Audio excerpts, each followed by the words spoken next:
information is power. Everything that we do is anchored on information. A Zambian writing about Zambia is different from people who are coming from outside to come and write about Zambia. Mm-hmm. You are looking at it from a different perspective. You are from a different cultural background. You mold the direction of a human being between the period around 5 years.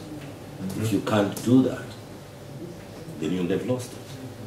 Because it will be business as usual. If we can't set out our agenda on how we are going to do things within 90 days. What the changes which are taking place in the world, the best time for us to be able to fit into the arena is when we have had a change of administration.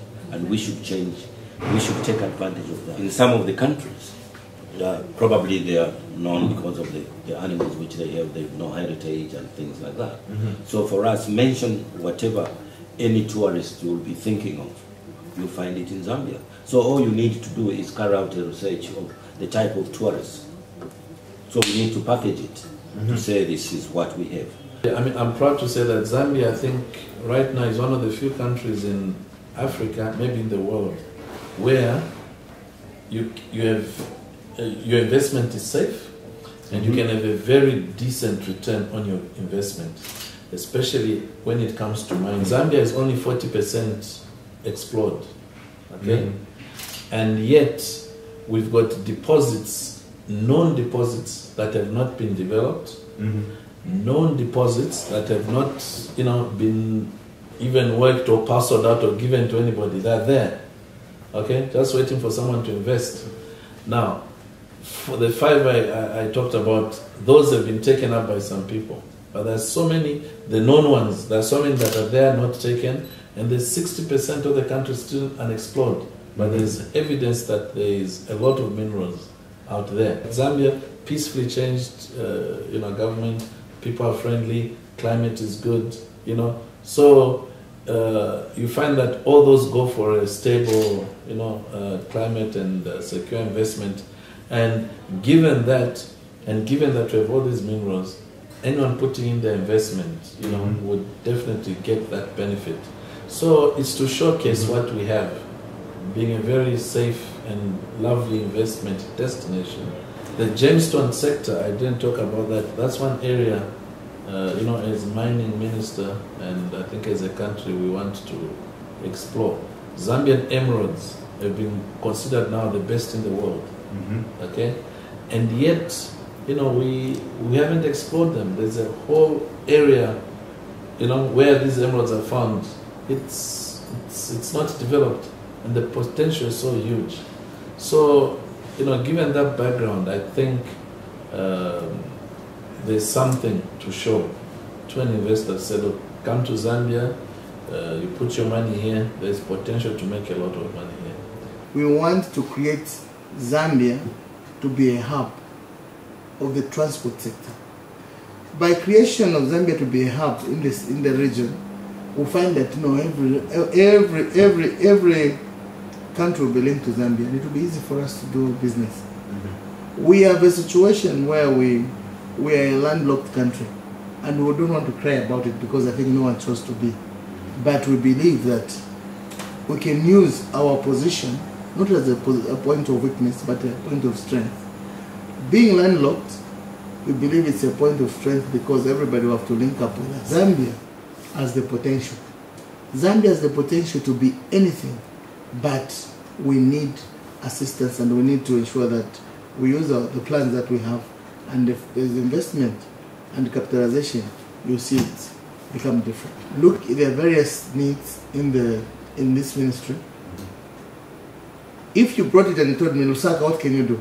Lusaka, I could just start thinking, firstly, in Lusaka, I want to reduce the congestion because it is creating a situation where to do business is expensive. In the morning to go into town, you take 1 hour.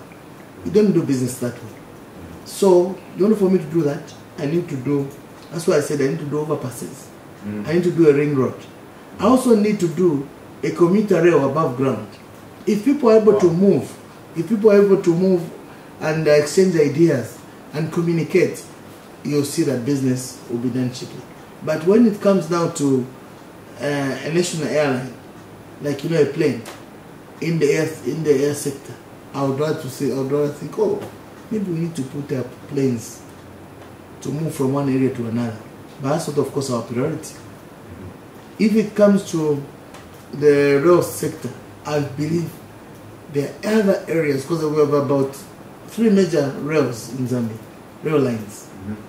But if we can improve and facilitate their efficiency and effectiveness, then business will be done better. We have had a situation where our rail infrastructure has been underfunded for a long time, to an extent where, due to its poor performance, the burden on the rail has shifted to the road. So there's more road damage as a result of poor performance of the rail sector. So if we can improve that and improve our road network, then you'll see that our road system will be better. First and foremost, we wear 2 caps. One is as a regulator, meaning we will issue licenses and try and monitor the sector. We will regulate competition to make sure that the consumer is not abused. We will also protect investors to ensure that whenever you invest in the sector, your investment is protected. And we will try and leverage competition to an extent where one does not outshine the other on unfair ground. And that's us as regulators. On the other hand, we also have the universal access law, where we're developing or introducing ICT to unserved and underserved areas. These are the rural areas that have been neglected. Those are the areas that, when we're wearing that cap, we're using public funds that we collect in the Universal Access Fund, and we're putting up towers, communication towers, to enhance communication. We're putting up learning institutions like the Connecting Schools project, where we're trying to promote e-learning. If we can't get a teacher there, we can get a lesson through video conferencing or something like that. We're giving them rural payphones to ensure that even if you don't have a handset, if you can access a telephone point, you're able to communicate with the rest of the country. What we've done is we've got a 5-year strategic plan that we put in place, and with this 5-year strategic plan, we have a workforce that we believe will help us, deliver our objectives under the 5-year plan. And hopefully, at the end of the 5-year plan, we'll have seen a total transition of the ICT sector. It's a slow uptake because of the lack of proper investment in infrastructure that's helpful for ICT operations.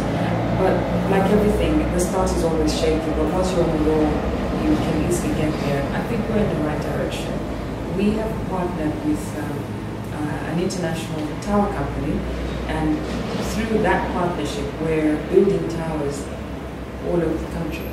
And we're very open to more investors who like interest in that area to put up infrastructure. It's become a trend now. Telephone companies and telcos do not own the towers.